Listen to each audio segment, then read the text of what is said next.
Welcome back to another video from the Wheelman. Today we've got another video from Jesse Collingham. You might have just seen in his latest video, he's just swapped Peugeot 308 GTI with Calvin from Calvin's Car Diary, and he's managed to get a Kia Cee'd GTI. Massive improvement from the previous car, value-wise. Personally, I actually prefer this to the Peugeot as well. He's decided to get his wheels in, to refurb them and change the colour. I think he might have already mentioned what the colour is, so we can probably say it today. He's going to go gloss black with these, which I think is probably going to suit it a bit better than the wheels at the moment. Me and Aaron are just in the process, enjoying the sun while you can. Just in the process of breaking all the bolts so we can get this jacked up, get it up in the air, and then we're going to put it on axle stands, get the tyres off, obviously the standard process, so you can follow us along the way. So yeah, let's get to it.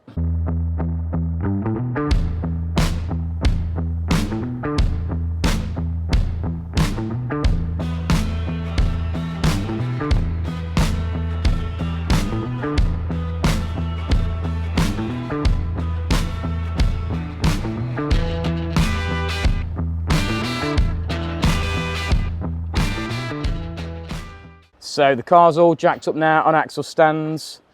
We've just taken all the tyres inside, ready to get the tyres off, and all been marked up so we know exactly which tyre goes back in which location. When I was moving the vehicle, I did notice that the tyre pressure light was displayed on the dash, which usually means there's a fault with one of the sensors inside the wheel.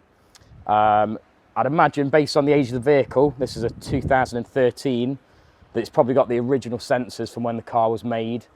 Batteries can usually last around about 8 years, so it wouldn't be surprising if one of these batteries in the sensors is probably died or in need of replacement.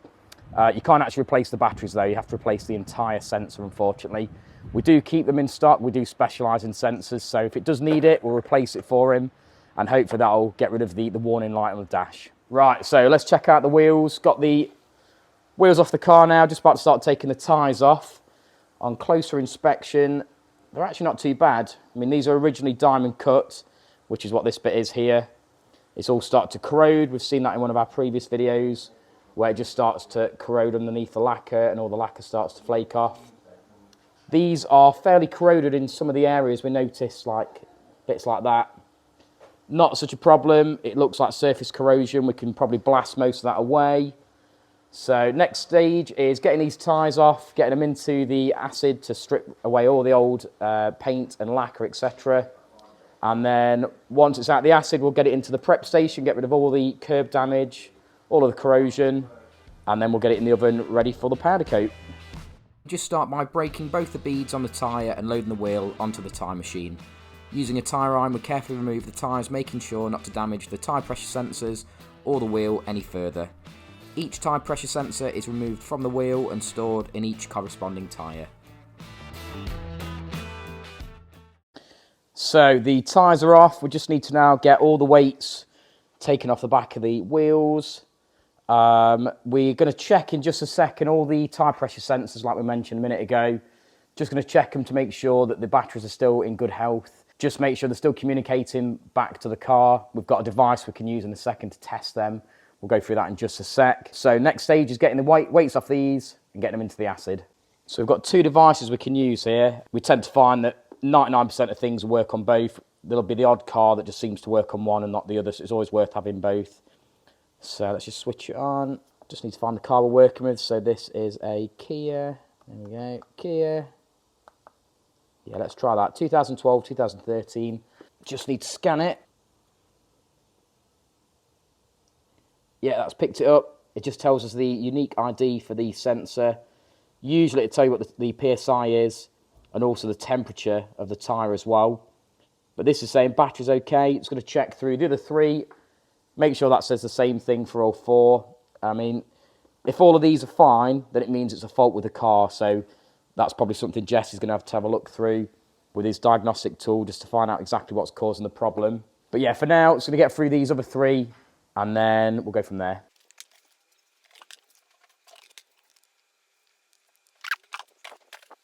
So that's quite interesting. All four have actually come back saying fine. So I think, unfortunately, it's a problem for Jesse to discover later down the line when he starts to delve into the engine management lights, but at least we know all these sensors are absolutely fine. Because Jess is changing the colour of the wheels, what we can actually do as well is change the colour of the valve stem. So this is quite a clever design. It's a separate valve stem and sensor. We can change these. If you're ever getting your tyres changed, always make sure they change your valve stem. It's so important. We see so many that are years and years old. What tends to happen with the metal ones, they get all corroded and rusted, and then you can't remove the valve stem. You end up having to cut them out. You can quite often damage the sensor when you're doing that as well. It's so important you get your valve stems changed when you get your tyres changed. So we're going to match these for Jesse, gloss black against the gloss black wheels. So just like that, the wheels are out the acid. They've been completely stripped back to metal. Let's take a quick look. It's good news. There's actually not as much corrosion as we thought. It's often the case. It's mostly the paint that gives the impression of it being very corroded. It's just flaking off. You can still see corrosion. It's just surface corrosion. We should be able to get most of that with the blaster. Bits of curb damage there, look. We'll be able to sand that away. So next stage is getting it onto the prep station, getting rid of all the curb damage, getting it into the blaster. And then once it's been blasted, we'll get it in the oven, ready for outgassing. Ryan starts by removing any curb damage around the edge of the wheel. Using different grit sand discs and a grinder, he smooths out the wheel, ready to be blasted. This is a key part of the entire process. Any sand marks, curb damage or corrosion that's not taken care of will show in the final product if not properly sorted. It's all about the prep. Wheels are then loaded into the blaster to remove corrosion and key the surface ready for powder coat. So the first wheel's just been blasted. It's got a nice textured finish, as you can see. It's going to be perfect for when it goes in the oven. Ready for the powder coat. It's going to allow it to stick a lot better. Lots of surface area. All that curb damage is gone. You can see most of the corrosion is you can't really see it. There's quite a bit still left on the bowl, but that's fine. We'll cover that with a powder. Perfect. Just needs a hook and put it in the oven.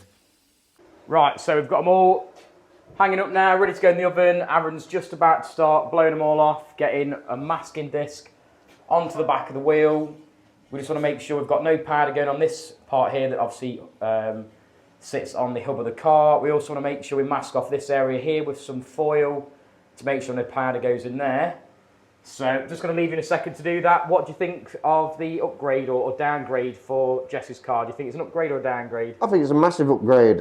Wasn't a massive fan of the Peugeot. Quite like the Cee'd, not going to lie. Yeah, it's a nice car, isn't it? Looks quite sporty, quite a fan.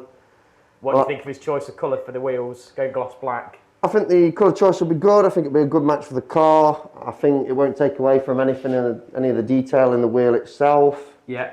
I think it should match up with everything quite nicely. Yeah, I think black and white, well sorry, yeah, white car, black wheels. Can't go wrong. Quite a good, yeah, can't really go wrong with that, can you? So we'll leave Aaron to blow these off. Going to get them in the oven in just a sec. They just need outgassing, and then once they're outgassed, we'll be ready to powder coat. If you're new to the channel, you'll hear me repeat this a lot. Outgassing is one of the most important parts of the powder coat process.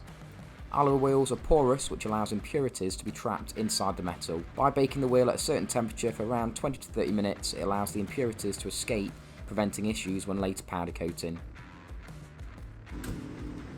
Once that's sorted, wheels are removed from the oven and loaded into the spray booth. Aaron has decided to spray each face with a high build primer to cover as much of the corrosion and imperfections as possible. Wheels are then loaded back into the oven where they'll bake off before the actual colour is sprayed.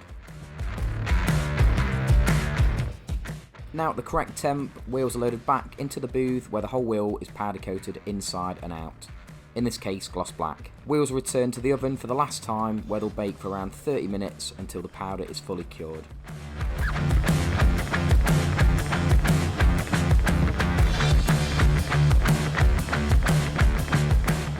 Here are the wheels fully cured, just cooling down. We're really happy with how these have come out. Once cool, we'll be able to reinstall the tyres and get the wheels back onto the car. Next step is reinstalling the tyres. Ryan loads the wheel onto the tyre machine and carefully installs the TPMS sensors. Tyre soap is applied to the tyre to help the process of fitting the tyre. It's so important that we don't damage the wheel after all the hard work we've done so far.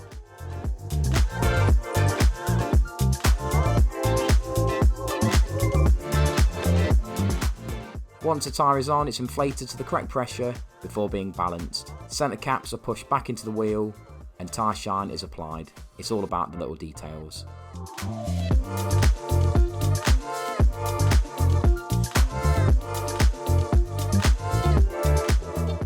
Last stage is bolting the wheels back onto the car and removing the axle stands.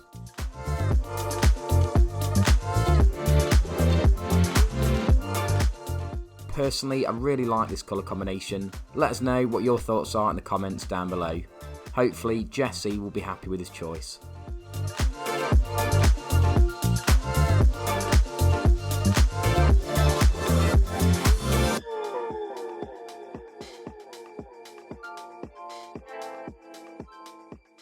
Right, we're just going to see if we could use our tool to try and get rid of this tyre pressure sensor light that's on his display.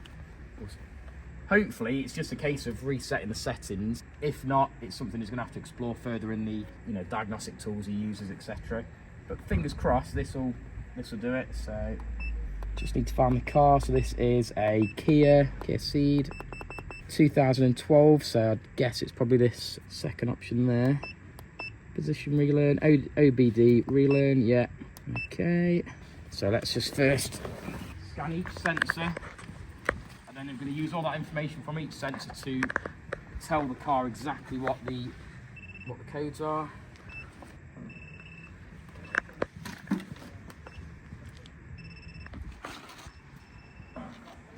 Perfect, right. Oh, successful. Oh, wow.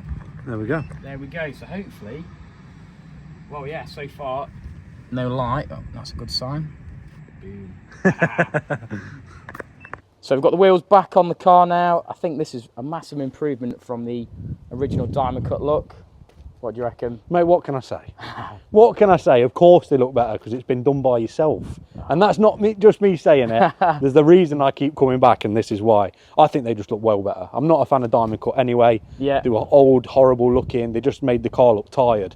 And now it's brought it back to life. Like you said, wheels and windows make a car. Definitely, mate, yeah.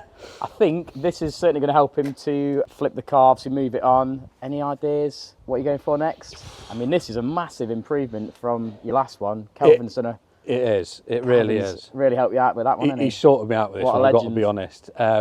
Mate, honestly, it's just what I get offered. The thing is with these, is they are a little bit niche, but they're a good car. Yeah. So if someone with the Peugeot, they haven't got the best reputation of being reliable. So with something like this, I think it'll appeal to more people with it actually being a reliable car. And the spec on it, what you get for the money in a Kia is crazy. But It's mate, mad. who knows what I'll get next? We were literally just looking a minute ago. It actually had heated steering wheel. Heated For a seats. 2012 car, it's got tyre pressure sensors, which is quite unusual. Most cars, it's from 2014 onwards. So these were well ahead of the time. 100%, definitely. And mate, it's crazy to think, what, a couple of months ago you were driving around in the in an Astra with no Astra. timing chain. and then you've had a Mercedes. Well, you've had two Mercedes since then as Two well. Mercs, a Golf. I think it will be what, early next year you'll be driving that supercar. Do you at this reckon? rate, I reckon, Early mate. Yeah, next it's year, crazy. yeah. Pressure's Yeah. on, mate. That's Yeah. it. You've told me now, mate. Let's hope so. Let's hope Fantastic. so, Right, we'll let you get on, mate. mate. Once again, No worries. thank you very much. Cool. We'll see you soon. Another happy customer. It's great to see our hard work paid off. Also really pleased we managed to get to the bottom of the tyre pressure fault. One less thing for Jesse to worry about. If you've enjoyed watching this video, please consider subscribing to our channel. Currently only 7% of our viewers also subscribe. We aim to release a new video every week, and if there's anything you'd like to see more of, just let us know in the comment section.